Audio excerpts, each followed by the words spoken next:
Good evening and welcome to News on Canal, the English with me, Annette Feti. We begin with our top stories for tonight. Timid resumption of common law lawyers in courts today following calls from the president of the Cameroon Bar Council. Journalists in Cameroon say they are ready to commemorate World Press Freedom Day tomorrow. Ahead of manifestations built for tomorrow, the Cameroon Journalists Trade Union today organized what it calls the University of the said trade union. In Douala, two friends fought to death over a bottle of beer as they celebrated Labor Day. While in Yaoundé, 6 suspected criminals operating on board taxis have been arrested and are under custody. Developments of this would be yours right ahead. Following calls from the president of the Cameroon Bar Council for common law lawyers to resume court sessions this Tuesday, May 2nd, our Northwest Regional Bureau Chief visited some courts in Bamenda this morning and says barely 4 lawyers were seen in 2 of the 3 courts on the judicial ladder. Christelle Katala and Annie Collins reports. The first lap of a tour along the rungs of the judicial chain at Upstation Bamenda this morning was at the Northwest Region Court of Appeal, where a college of judges and prosecutors were in session with barely 2 lawyers in front of a wary and quiet-looking plaintiff and accused, as we were let in by the orderly of the court. Meanwhile, at the Mezam High Court, an examining magistrate is in a preliminary session with an accused in chambers to see if the aggravated theft charges weighing on him will make him appear on an open court. A few steps away, and in this medieval building, Justice Mrs. Mbaki Bibian is presiding over a session backed by Justice Ndip for the prosecution and again 2 lawyers for the defense counsel. Several tens of meters away is the legal department sharing the same premises with the magistrate court, commonly known as the Court of First Instance. Here, out of 4 courtrooms, there was no session going on. One of the courtrooms had instead been transformed into documentation center for potential candidates preparing for public exams. The hair and it was resolved that as the bâtonnier, we were informed by the bâtonnier that we should all go to court. That meeting was not properly, we were not all informed. I was not informed. If I was informed, I would have even voted against it, because you cannot delegate people to go, mandate people to talk on your behalf. They are incarcerated and then you are only thinking of going to court, going to work. So one of the conditions should be that they should release the people who are mandated them to talk on our behalf before we think that we can resume successfully, because it will be inequitable for me or for us to resume work when those people are under detention. The corridors were occupied by litigants, all pondering over when they will have their day in court as the common law lawyers strike negotiate the 6th month soon. The Northwest Attorney General and the President of the Court of Appeal were also seen going round to see the situation for themselves. As journalists in Cameroon prepare to join others worldwide tomorrow to celebrate World Press Freedom Day, there have already been exchanges on ideas and problems affecting the sector and possible solutions during a seminar workshop organized today by the Cameroon Trade Union for Journalists. Journalists were called upon to be more professional and respect ethics. Ambo Gladys tells us more.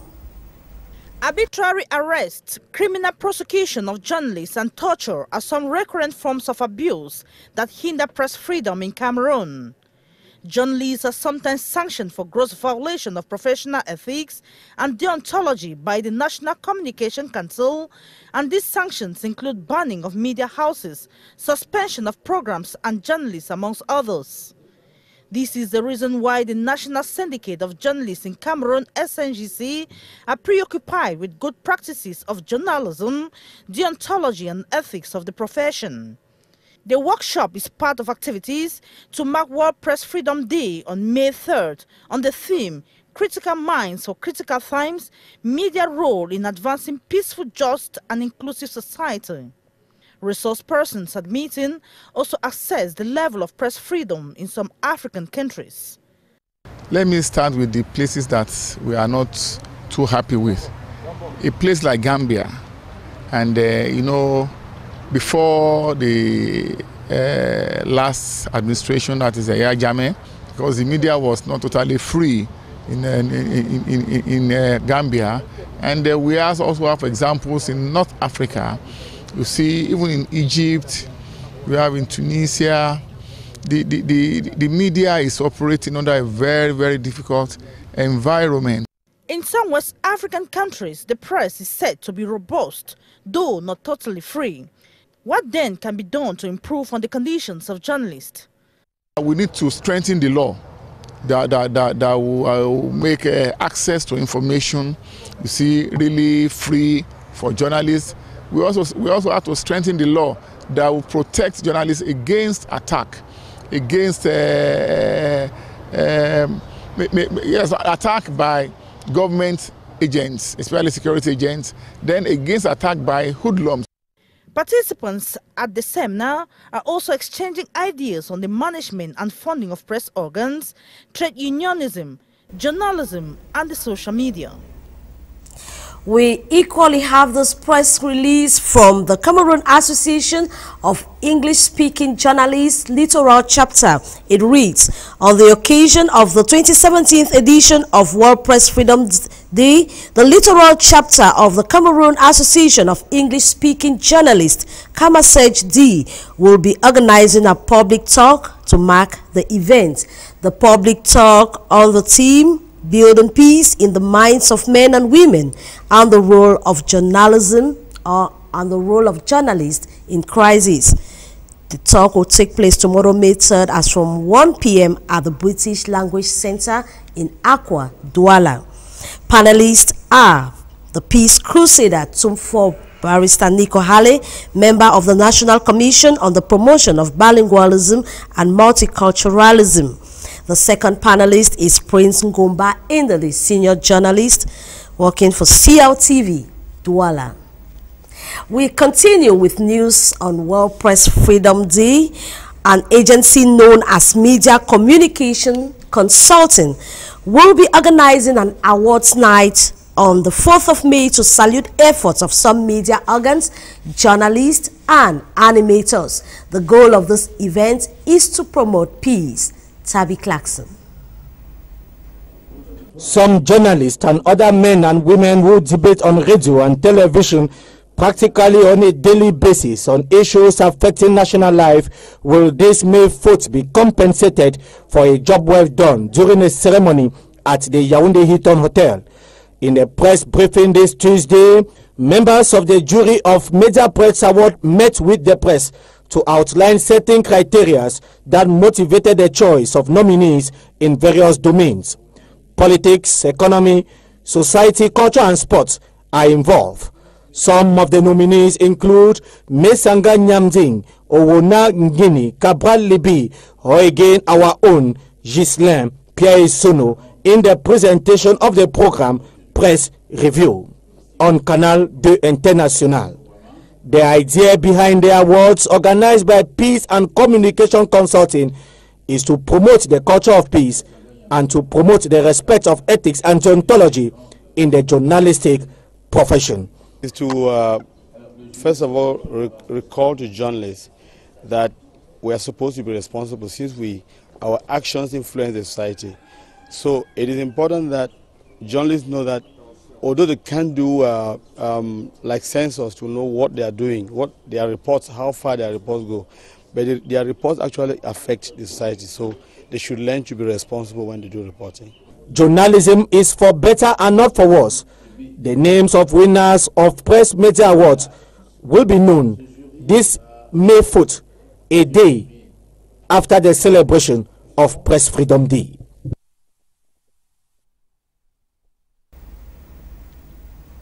Away from press freedom celebrations, Labor Day Celebrations was not that all rosy for some celebrants in Douala. A young man of 18, in the course of celebration, stabbed his friend over a bottle of beer. The incident occurred at Bepanda Ambiance neighborhood Monday night at exactly 11:30 p.m. Crystal Katala tells us more on this sad story. Traces of blood are still visible on the place where the crime was committed. We are at Bepanda Ambiance neighborhood, precisely at Deux Étages, where a 22-year-old boy was stabbed to death by his friend, a young boy of 18-year-old. The abominable act occurred Monday night at about 11:30 p.m. after a dispute over a bottle of beer. According to what I heard, there were two young boys who spent time drinking. After then, one of them came to meet the other in their usual place with a half bottle of beer. He asked his friend to keep for him. The killer, who was not happy with his friend's attitude, after seeing his bottle of beer half, promised to deal with him. That is exactly what he did. He used a dagger to stab his friend. Inhabitants of this neighborhood complained of the rising rate of juvenile delinquency and criminality in their area. They say they are no more secured. The situation is not good. We are not in security here, and I don't even know the faces. Our neighborhood is completely insecure. The youth are becoming more and more delinquent. The corpse of the young Duval has been kept at the mortuary of the Dedo District Hospital, and the presumed assassin is still on the run. Investigations have been opened at the National Gendarmerie Brigade of Bepanda to get the root of the story. 6 suspected criminals were presented this May 2 in Yaoundé. The 6 suspects are said to have been operating on board taxis in the city. They are presently under custody, as Beatrice Ngamo tells us. Here they are, the 6 presumed thieves sowing fear in taxis in the capital city of Cameroon, Yaoundé. They are often on board taxis whose chassis numbers are always changed. Target 3 to 4 persons each day between 6 to 10 p.m. Victims they often abandoned either at Municipal Lake, behind the Yaoundé Hilton, or other dark and quiet places in town. Working in 2 groups of 3, these supposed authors of aggressions, since the month of February, recurrent cases of attacks on taxis were signaled, and thanks to investigation by the elements of the Central Judicial Police Division, these 6 fell in. Enyenge Martin, 31 years, Etienne Atangana, 37 years, Ekongolo Amugo Jean-Jacques, 41 years, Dikume Patrick, 33 years, Nkwang Daniel, 30 years, and the head of the gang, 34-year-old Sampabot Romeo, all habitual criminals with over 100 aggressions each month. Handbags, telephones, money and jewelries, main object they seized from passengers with support from cab drivers, who receive 25,000 each evening after every operation. They were presented to the public this 2nd May 2017, crooks who have acknowledged all the above information as correct. The head of the gang, condemned 3 times since 2015 for same motive, declared he has relationship above in the justice system, going in and coming out, part of his style. Same justice they are to face. Owners of beer parlors at Carrefour Nelson Mandela Village neighborhood here in Douala say they are suffering from huge financial losses after their businesses were sealed following an administrative decision. The decision to seal all beer parlors comes after a series of assassinations which occurred in one of the inns on Friday night, April 29. Crystal Katala reports. Sealed since Friday, April 29, by a decision from the divisional officer of Douala 3, owners of beer parlors at Carrefour Nelson Mandela in El Village neighborhood complain of huge financial loss since their business activities were closed. Majority of these bar owners said they borrowed money to stock good quantity of drinks ahead of Labor Day celebrations, which they could not sell. Each of them received a document from the DO accusing them of late closure, promotion of prostitution, and other nocturnal, dangerous and noisy activities. The decision of closing beer parlors at Earth comes after a series of murder cases during which 3 young girls practicing prostitution lost their lives. For owners of beer parlors, they are not concerned by the incident. Beer parlors have been closed because of personal interest by authorities. The incident occurred in an inn. They shouldn't have closed beer parlors. They don't even have anything to do with the recent incident.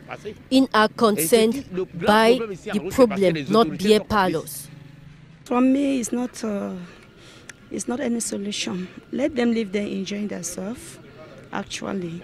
I don't think that the solution is to close the bar and so on and so forth, because the girls, they have decided to do that job. Why the bar, the beer seller, the beer seller, that's his future and his family. You understand? We never send somebody maybe to go and stand by the road doing that type of business. So if they choose for that, I would love that let them permit the beer sellers. And locking the bars will not be the solution. The practice of prostitution at Earth has increased the rate of criminality and cause for concern. For me, let the government look into the issue and see either, if possible, they can instead drove them away, those girls that dirty the environment. I will call it dirty. Understand? Yes. Administrative authorities in the economic city have held a security meeting, which resolutions will be known in the days ahead.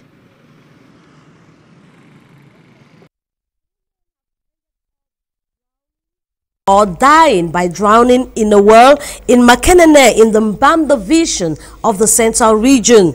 The first man reportedly entered to empty the well but ended up underneath. The second and third, in a bid to save the dying man, ended up dying as well. This sad story with Beatrice Gamu. Committed team, the population and administrative authorities engaged in the rescue operation, removing water from the well, then the removal of persons. 3 hefty men swallowed by the water beneath on this Sunday, termed as black at Makenene. The first 2 wanted to empty the well, but without any precaution, security measure. The horrible drama explains by the mayor of Makenene. The first who went in, unfortunately, slipped inside and went into the water. The second then came to rescue. He lost reason and was dashed into the well. The third, who heard the cry of the second person, went into the well also without even a rope to save the second. He ended in same pool of water. 10 meters deep well is said to also contain gas, while the 3 persons gave up the ghost as they fell inside the water. Saluting the rapid and active help of the population of the neighborhood, the administrative authorities made the fervent appeal to the population of Makenene that wells and pits should be empty or dug by so many persons with security measures and safety material in place. This well in particular was so tiny, tight, and the slightest error ends as it did in disaster. In the hospital, arrangements were made to transfer the corpse of these family heads to their respective households for burial. The best now is for the population to be on the watch to ensure such a drama does not repeat again at Makenene. We now talk culture, where elites of So in Kumbo, Bui division of the northwest region of Cameroon, have expressed fears that Lamso, their mother tongue, or the mother tongue of the people could soon disappear if nothing is done, and fast. They were appealing to parents and head teachers to teach Lamso to their children. This report with Amber Gladys. These Saw elites are preoccupied with the promotion of Lamso, the mother tongue of the people of Kumbu in the Bui division of the northwest region of Cameroon. They are unhappy with many people from the area whom they blame for refusing to teach their offspring the mother tongue and fear the language might disappear. It is already a government program that languages be taught, and even our government is talking about multiculturalism, and every culture needs to promote, or every language needs to promote their culture, and one main aspect of culture is the language, and we then some people we want to make sure that our language is promoted. During the meeting to discuss ways through which Lamso could be better promoted, the coordinator of the Lamso Literacy Promoters Association, Binka Emmanuel Killen, blasted head teachers who think the mother tongue destroys the English language and makes it difficult for pupils and students to study. He appealed on them to ensure the mother tongue is taught in their schools. When you look at the number of schools and the number of, and when you look at all the schools in Southland, and you really look at the number of schools that are teaching the mother tongue, you will see that the number is not much. And that is why I'm calling on every head teacher to take it serious, to make sure that the Lamso is being taught in his or her school, because it's a government law. It was revealed during the meeting that some individuals use the teaching and learning process of Lamso as a money-making venture. Organizers were, however, disappointed with the absence of writers and promoters who have a mastery of Lamso, the mother tongue of the Nsot people. Well, this is where we call it off for this edition of the News on Canal the English. Thanks for watching.